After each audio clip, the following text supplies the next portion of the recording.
Goeiedag, liewe luisteraar. Ons hoop dat u ook hierdie reeks baie positief vind en dat julle groei in julle geestelike lewe. Vandag se fokusteks Romeine 8 vers 1 tot 11. Nou Romeine 8 is die hoofstuk oor die Heilige Gees. En nêrens in die Bybel sal julle so 'n sistematiese uiteensetting van die Heilige Gees se werk kry, soos in hierdie bepaalde hoofstuk nie. As jy deur die Bybel lees, dan is dit so belangrik om te sien dat die Gees die lewendmakende Gees is. Genesis 1, dan sien ons dat die Gees oor die waters beweeg en dan begin God se skepingsaktiwiteit. En ons sien naderhand is daar oralster lewe.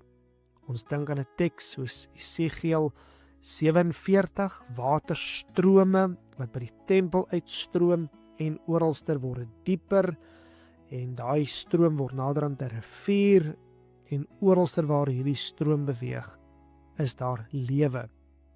Nou ook in Johannes 7 vers 37 is daar 'n welbekende vers wat sê en strome van lewende water sal uit sy binneste vloei.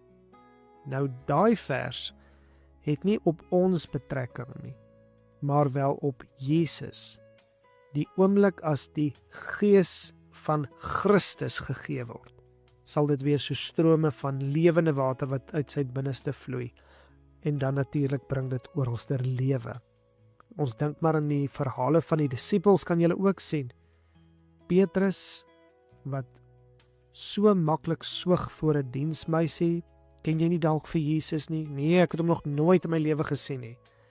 En dan is dit dieselfde Petrus wat later in Handelinge staan hy voor die hele Sanhedrin, vol geloofsoortuiging. Ons sien hoe almal behalwe Johannes weggehardloop het.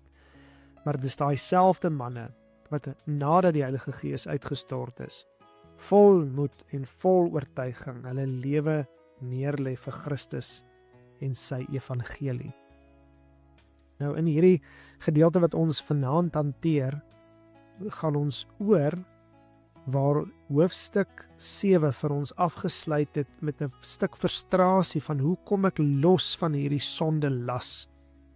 En hoofstuk 8 gee vir ons die antwoord daarop.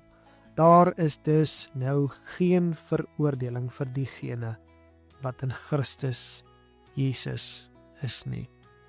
En ek neem julle net ook na vers 10 en 11. Maar as Christus in julle is die liggaam as gevolg van die sonde wel dood. Daarteen, op grond van die regverdiging, is die Gees lewe. So ons sien dat ons onder 'n nuwe bedeling staan en mag julle al hoe meer soek om onder die Gees se leiding te staan. Kom ons neem die geleentheid om ook nou saam te bid. Heilige Here, so dank ons U. Ons dank U dat ons nou in 'n nuwe bedeling mag staan, die bedeling van die Heilige Gees. U maak ons nuut. Here, U is die een wat ons in ons swakheid bystaan. Here, toe ons dood was vanweë ons sonde, was dit U Gees wat ons lewend gemaak het vir die evangelie. U het ons lewend gemaak vir Jesus. U het ons lewend gemaak en vandag nog staan ons in daardie Gees. En ons bid nou, Here, dat ons die dinge van die Gees mag bedink. Nie ons eie denke nie ons vleeslike denke nie. Mag ons die dinge begeer wat die Gees ook begeer. Mag ons strewe na dit wat die Heilige Gees wil hê ons moet nastrewe.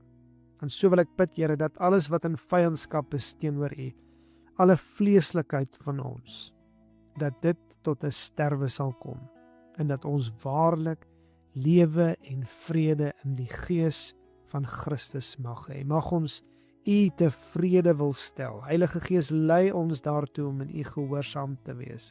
Lei ons daartoe om Christus te verheerlik. Hou ons in Christus se woorde. En so bid ons, Here, maak U ook ons lewend. Mag U ook al die eer en die lof en die aanbidding ontvang. Ons loof U, Gees van Christus. Word U nou ook verheerlik. Amen.